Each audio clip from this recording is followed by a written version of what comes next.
بسم اللہ الرحمن الرحیم۔ سیف اللہ شہید، چک نمبر 62/12L، تحصیل چچاوطنی، ضلع ساہیوال۔ یہ ایک عظیم جوان جس کا تعلق FC فورس سے تھا۔ یہ نوجوان دوران ڈیوٹی ملک و ملت کا دفاع کرتے ہوئے ملک و ملت کے لیے اس نے اپنی جان کا نذرانہ پیش کیا۔ اور بھی بہت سارے شہداء اس میں شامل ہیں۔ دعا ہے کہ اللہ تعالیٰ سب کی شہادت کو اپنی بارگاہ میں قبول فرمائے۔ سیف اللہ کا تعلق کیونکہ میرے علاقے سے ہے اور آج میں فخر کر رہا ہوں، بلکہ پورا علاقہ فخر کر رہا ہے کہ سیف اللہ شہید نے علاقے کا اور بالخصوص اپنے گاؤں کا سر فخر سے بلند کر دیا۔ میرے علم کے مطابق ہمارے گاؤں میں یہ پہلا شہید ہے، اور میرے علم کے مطابق ہمارے گاؤں کے 2 قبرستان ہیں، دونوں میں شاید کہ یہ پہلا شہید ہے جو دفن ہوا ہے۔ اور میں اس بات پہ گمان کرتا ہوں کہ انشاءاللہ اللہ تعالیٰ اس شہید کی برکت سے اس کی تو یقیناً بخشش ہو چکی ہے، کیونکہ حدیث پاک میں آتا ہے شہید کا ایک قطرہ جو خون کا زمین پر گرنے سے پہلے اللہ تعالیٰ اس کی مغفرت فرما دیتے ہیں، اور شہید 70 آدمیوں کو جنت میں لے جانے والا ہوتا ہے جن پر جہنم واجب ہو چکی ہوگی۔ شہید ان کی سفارش کرے گا اور وہ جنت میں داخل ہو جائیں گے۔ یقیناً ایک دکھ ہے، صدمہ ہے، شہادت کا نہیں ہے، جدائی کا ہے۔ وہ والدین جن کا اکلوتا بیٹا تھا، وہ والدین جنہوں نے بڑی ہی محنت، مشقت، محبت کے ساتھ پالا پوسا تھا، آج ان کی نگاہیں ترستی ہوں گی کہ ہم سیف اللہ کا دیدار کیسے کریں۔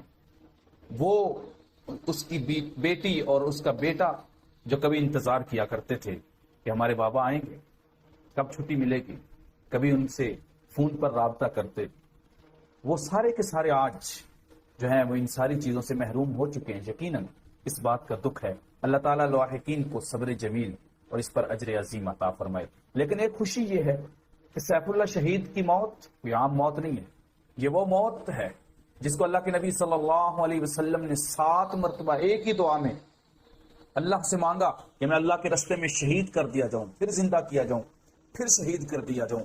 دیکھیں دنیا کی کوئی بھی موت ہے، مانگنا حرام ہے۔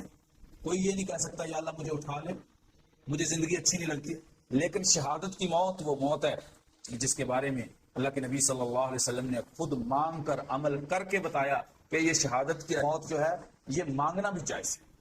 تو یہ بہت عظیم موت جو سیف اللہ کو ملی ہے، اور آج میں دیکھ رہا ہوں کہ شاید کہ کل تک اسے پورا گاؤں بھی نہیں جانتا تھا، اور مجھے بھی فون کر کے پوچھنا پڑا کہ ہمارے گاؤں میں سیف اللہ کون تھا جو شہید ہوا ہے، اور مجھے پھر بتایا گیا کہ فلاں تھا۔ اور آج جو جانتے بھی نہیں تھے، کوئی کہہ رہا ہے میرا دوست تھا، کوئی کہہ رہا ہے دور سے میرا رشتہ دار تھا، کوئی کہہ رہا ہے کہ میرے گاؤں کا ہے، کسی کو کچھ نہیں ملتا تو وہ کہتا ہے میری تحصیل کا ہے، کسی کو کچھ نہیں ملتا تو وہ کہتا ہے میرے ضلع کا ہے، کوئی کہتا ہے میرا شاگرد تھا، کوئی کہتا ہے میرا بھائی تھا، کوئی کہتا ہے میرا کزن تھا۔ اب دور سے قریب سے ہر کوئی اس کی موت پہ فخر کر رہا ہے۔ ایسی موت اللہ نے عطا کی ہے، یہ وہ شہید تھا۔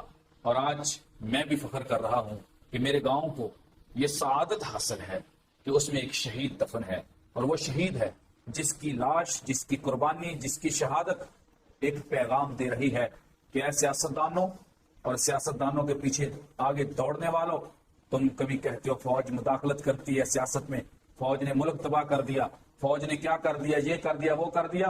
یہ سیف اللہ شہید کی لاش اور اس کی شہادت ایک پیغام دے رہی ہے، اور وہ یہ پیغام ہے کہ یاد رکھو سیاستدان ہوں، تجزیہ نگار ہوں، تبصرہ نگار ہوں، کالم نگار ہوں، تم جتنا بھی لکھو، جتنا بھی بولو فوج کے خلاف، سیف اللہ شہید کی لاش اور اس کی قربانی یہ بتا رہی ہے کہ تم فوج کے بارے میں عوام الناس کے دلوں میں نفرت نہیں بٹھا سکتے۔ کیوں؟ تم قلم کے ذریعے نفرت بٹھانے کی کوشش کرو گے، موبائل اور ٹی وی کے ذریعے نفرت بٹھانے کی کوشش کرو گے، تم اپنی تقریر کے ذریعے، اپنی سیاست کے ذریعے جو ہے نفرت بٹھانے کی کوشش کرو گے، تو پاک فوج اپنی قربانیاں پیش کر کے لوگوں کے دلوں میں محبت ڈال دے گی، ملک و ملت میں رہنے والے لوگوں کے دلوں میں محبت ڈال دے گی۔ یہی وجہ ہے کہ ہزارہ کوششوں کے بعد آج بھی پاک فوج زندہ باد کے نعرے لگتے ہیں۔ وجہ یہی ہے کہ پاک فوج کی قربانیاں صاف نظر آتی ہیں، سب کے سامنے ہیں۔ آج سیف اللہ کی شہادت کے بعد کسی ماں نے یہ نہیں کہا ہوگا کہ ہم ڈر گئے ہیں کہ ہمارا بیٹا بھی فوج میں، اس کو واپس بلائیں۔ کسی ماں نے اپنے بیٹے کو واپس نہیں بلایا ہوگا۔ بلکہ ہر ماں یہ فخر کر رہی ہوگی کہ سیف اللہ شہید ہوا ہے، اس کا تعلق FC فوج سے تھا اور ہمارا بیٹا بھی فوج میں ہے۔ یہ ایک شہید کا مقام ہے۔ میں کیا کہوں، بس اتنا کہوں گا کہ یہ بازی حق کی بازی ہے، یہ بازی تم ہی ہارو گے۔ ہر گھر سے سیف اللہ نکلے گا، تم کتنے سیف اللہ مارو گے؟ سیف اللہ اللہ کی تلوار، اور سیف اللہ نے اپنے نام کی بھی لاج رکھی۔ سیف اللہ کے اندر چند خصوصیات اس کی شہادت میں جو نمایاں ہیں کہ انہوں نے شہادت اگست کے مہینے میں پائی۔